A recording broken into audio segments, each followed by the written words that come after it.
La muerte es un camino universal ineludible de nuestra vida en la llamada tercera dimensión. Es cierto que estamos en los inicios de comprender este proceso biológico, no tanto como proceso fisiológico, sino como fenómeno vital que es. El misterio de la muerte no es lo que le ocurre al cuerpo físico, del cual sabemos perfectamente con todo lujo de detalles el proceso de morir. Tampoco es un misterio que haya algo más allá, como lo prueban las miles de experiencias cercanas a la muerte documentadas científicamente. El vuelo del Fénix les saluda, y les da la bienvenida al video. El viaje a la conciencia. El gran misterio sigue siendo el destino de nuestra conciencia. Fragmento del cuadro Visiones del Más Allá, una pintura clásica de Hieronymus Bosch realizada entre 1505-1515. En ella se representa por primera vez el túnel descrito en algunas de las experiencias cercanas a la muerte. Algunos expertos señalan que la muerte es un proceso de ampliación de la conciencia. Otros aportan datos sobre la naturaleza cuántica de nuestra conciencia, como apuntan los científicos Penrose y Amerov. El estudio de las experiencias cercanas a la muerte nos ha aportado datos relevantes sobre lo que puede sucederle a nuestra conciencia tras la muerte física. Gracias a las decenas de miles los casos documentados, sabemos que la muerte clínica no es ni mucho menos la muerte definitiva de nuestra conciencia. Curiosamente, ciencia y filosofía acercan posiciones sobre el proceso de morir. En este sentido, algunos ámbitos de la ciencia moderna están de acuerdo con el Buda que nada puede morir. Y es que nada se crea o se pierde y en cambio todo se transforma.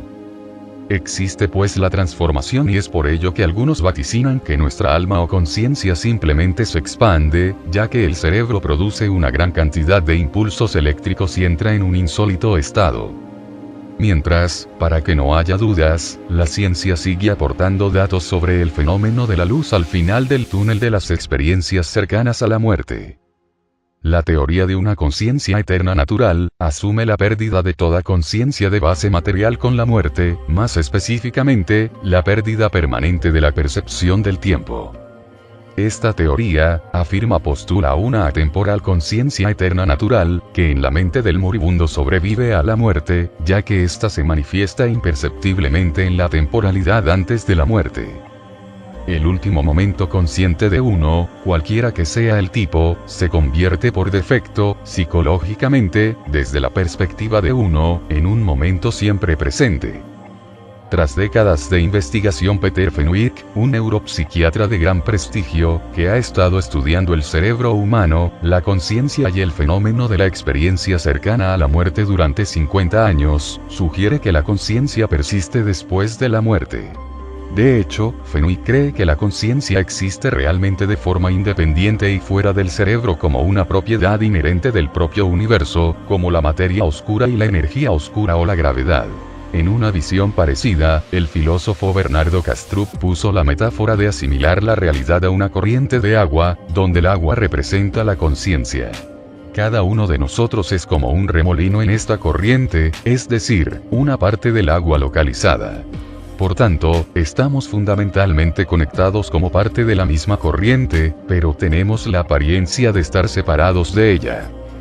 Bajo este modelo, sería posible que parte del agua de un remolino entre en otro, tales como habilidades psíquicas o telepáticas. De manera similar, si un remolino se deslocaliza, el agua fluye de regreso a la corriente más amplia, piense. La conciencia sobrevive a la muerte corporal. Según este modelo debería poderse predecir fenómenos psíquicos y de supervivencia frente a la muerte corporal. Y de hecho así lo demuestran determinadas vivencias de predicción. No se trata de ocurrencias paranormales si asumimos que el cerebro forma parte de la conciencia del que es solo un receptor.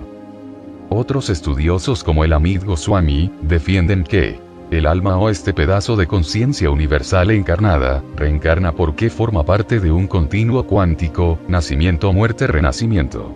Desde esta perspectiva existe por tanto un alma, que sobrevive a la muerte del cuerpo físico, y que reencarnará en otro cuerpo para formar un continuo. Esta visión tiene sentido en una ciencia basada en la conciencia, pero solo si consideramos el alma en términos cuánticos.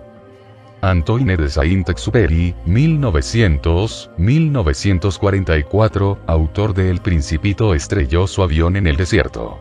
Allí estuvo vagando, sin prácticamente alimentos durante 3 días y 3 noches, como relata en su libro Tierra de Hombres, que sintió que se fundía con el desierto. Pensamos que cuando el cerebro deja de funcionar, la conciencia también lo hace. La ciencia especula que el cerebro no crea la conciencia, sino que éste tan solo sea un mediador entre nuestra experiencia vital y la conciencia universal que somos y que nunca muere. Algunas filosofías dejan claro que nuestra conciencia vuelve al universo simplemente porque afirman que éste es conciencia. Así pues, nuestra experiencia vital sería parte de la vivencia de la conciencia universal. Y queda disponible para una nueva experiencia en forma material. La teoría de la información integrada, formulada por el neurocientífico Giulio Tononi en 2004, y revisada posteriormente, intenta explicar qué es la conciencia y por qué podría estar asociada con ciertos sistemas físicos. Según la teoría de la información integrada, la conciencia de un sistema está determinada por sus propiedades causales y, por lo tanto, es una propiedad intrínseca y fundamental de cualquier sistema físico. Partiendo de la experiencia consciente, propugna 5 axiomas fenomenológicos: de existencia, de composición, de información, de integración y de exclusión. Platón ya explicó esta visión en la alegoría de la caverna. Este filósofo imaginó que la experiencia humana era como un espectáculo de sombras que se proyectan delante de nosotros desde las formas arquetípicas ideales que están fuera y que no percibimos. En esta visión, la luz es la conciencia y los arquetipos constituyen la realidad trascendente y el espectáculo de sombras la realidad inmanente observada. Así pues, la conciencia impregnaría el universo y sería característica fundamental del mismo. Como lo expresa el libro hermético El Kybalión, el universo es mental.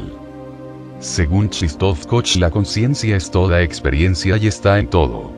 Se ubica en la melodía pegada en tu cabeza, la dulzura de la mousse de chocolate, la dolor punzante de un dolor de muelas, el feroz amor por un hijo y el amargo conocimiento que eventualmente todos los sentimientos y recuerdos se esfuman con la muerte.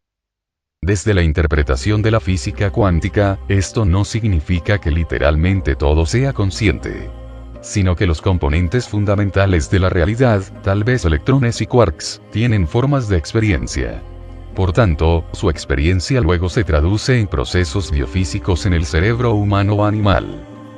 Desde la visión panpsiquista es coherente suponer que este continuo de conciencia que se desvanece sin nunca apagarse del todo continúa impregnado en la materia inorgánica, con partículas fundamentales que tienen formas de experiencia casi inimaginablemente simples, pero que dan continuidad a la eternidad inmanente en lo material. En la vida humana cotidiana no es fácil sintonizarse con estos estados elevados de conciencia que nos permiten visualizar la conciencia universal. Algunos investigadores estudian lo que sucede a nuestra parte consciente tras el corte del flujo cerebral, y de esta manera poder observar sus efectos en la experiencia biofísica del paciente en proceso de morir. Pero los estudios actuales sobre el proceso de morir han quedado desfasados con la visión aportada por la física cuántica. Sin duda, esta aproximación científica ha cambiado nuestro paradigma. Ahora disponemos de otros paradigmas para investigar otras realidades que la estrictamente que observamos y es repetible. Por eso, estudiar las experiencias cercanas a la muerte tienen un denominador común. Nos ayuda a comprender la conciencia como experiencia vital. Una certeza es que la conciencia o el alma solo viven en modo presente, sin pasado ni futuro, ya que el tiempo es la modificación resultante de la presencia del observador. En la visión clásica religiosa se nos plantea que hay una conciencia, diversamente nombrada como espíritu, Dios, Tao, Brahman, que prevalece sobre la materia. En cambio, en la versión cuántica, la conciencia podría verse como algo unitivo y trascendente, pero que se hace presente en cada uno de los seres humanos para aprender o experimentar. Cada vez más investigadores están persuadidos que la experiencia vital en forma material es la manifestación de las formas trascendentes de la conciencia. El filósofo Philip Goff dice: ¿y si la conciencia no es algo especial que hace el cerebro, sino una cualidad inherente a toda la materia? El vuelo del fénix, tocando fibras del conocimiento, y compartiendo fractales de luz. Hasta siempre. Comparte el mensaje y suscríbete.